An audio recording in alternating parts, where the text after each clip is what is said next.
विधानमंडल की इस कार्रवाई में भाग लेने के लिए आए हुए सभी माननीय सदस्यों का मैं स्वागत करता हूं।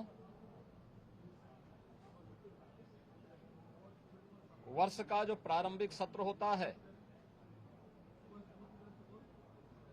यह राज्यों के अंदर महामहिम राज्यपाल जी के अभिभाषण से इस सत्र की शुरुआत होती है। इसके अलावा वर्ष भर के लिए राज्य सरकार का बजट भी इसी सत्र के दौरान पारित होता है।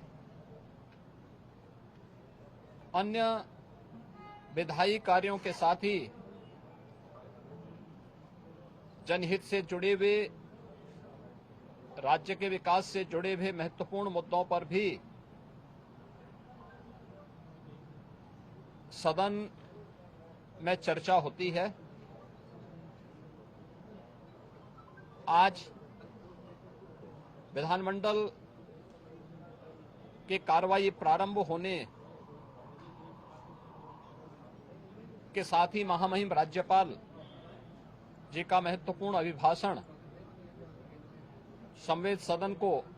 महामहिम राज्यपाल जी के द्वारा अपने अभिभाषण के माध्यम से संबोधन होगा। इसके उपरांत कल से महामहिम राज्यपाल के भाषण पर सदन में चर्चा भी होगी। 20 फरवरी को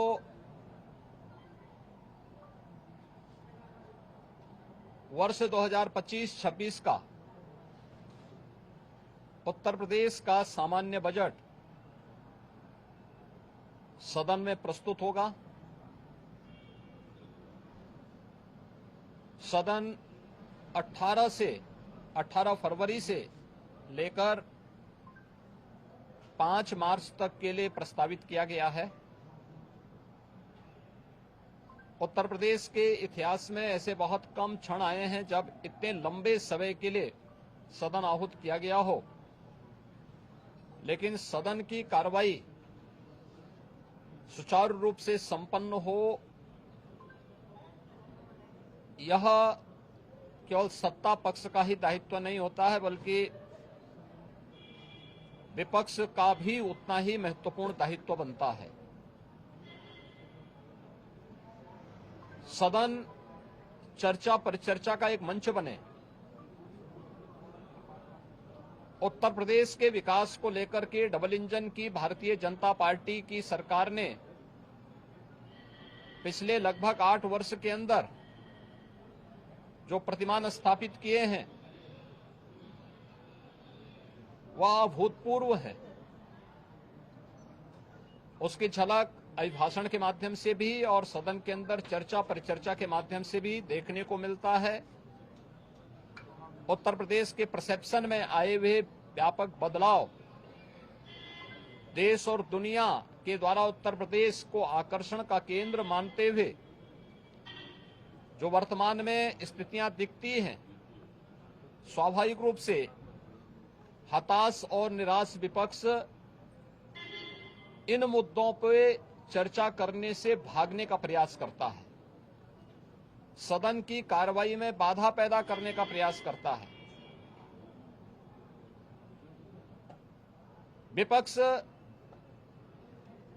अगर सार्थक चर्चा को आगे बढ़ाने में मदद करेगी तो मेरा अनुमान है कि यह एक बहुत अच्छा सत्र, बजट सत्र हो सकता है, जिसमें अगले 5 मार्च तक चलने वाली सदन की कार्रवाई को न केवल महामहिम राज्यपाल जी के भाषण पर चर्चा करने और सभी सदस्यों को अपनी बात को रखने का,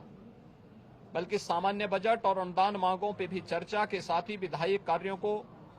संपन्न करने के साथ साथ अन्य महत्वपूर्ण मुद्दों पर भी, जनहित से जुड़े हुए महत्वपूर्ण मुद्दों पर भी प्रभावी चर्चा का एक मंच सदन बन सकता है और माननीय सदस्यों को अपनी बात को प्रभावी ढंग से रखने का एक अवसर भी प्राप्त होगा। हम उम्मीद करते हैं कि हार की हताशा से परेशान विपक्ष अपनी इस खुन्नस को सदन पर नहीं उतारेगा।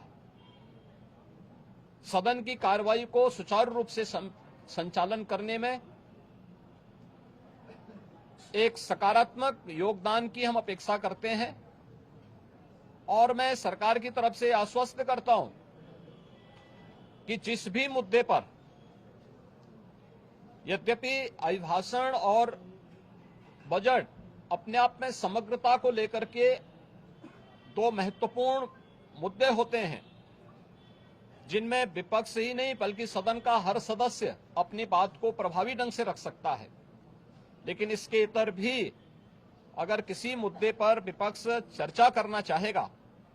सरकार उसका तथ्यात्मक जवाब देने के लिए पूरी तौर पर तैयार है। लेकिन हम चाहते हैं कि एक सार्थक चर्चा का मंच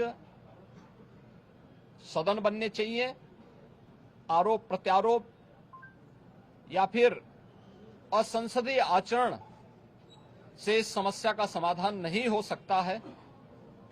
और मैं उम्मीद करता हूं कि महामहिम राज्यपाल के भाषण से उस सुदृढ़ और मर्यादित संसदीय आचरण की शुरुआत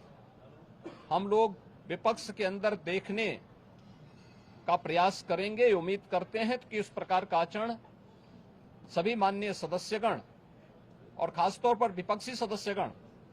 सदन में दिखाएंगे, जिससे लोकतांत्रिक मूल्यों के प्रति आम जन की आस्था को और सुदृढ़ करने में मदद मिलेगी। मैं एक बार फिर से बजट सत्र के शुभारंभ के अवसर पर आज उत्तर प्रदेश विधानमंडल के जो कार्रवाई प्रारंभ होने जा रही है कुछ ही देर में, इसमें भाग लेने के लिए आए हुए सभी माननीय सदस्यों का हृदय से स्वागत करता हूं।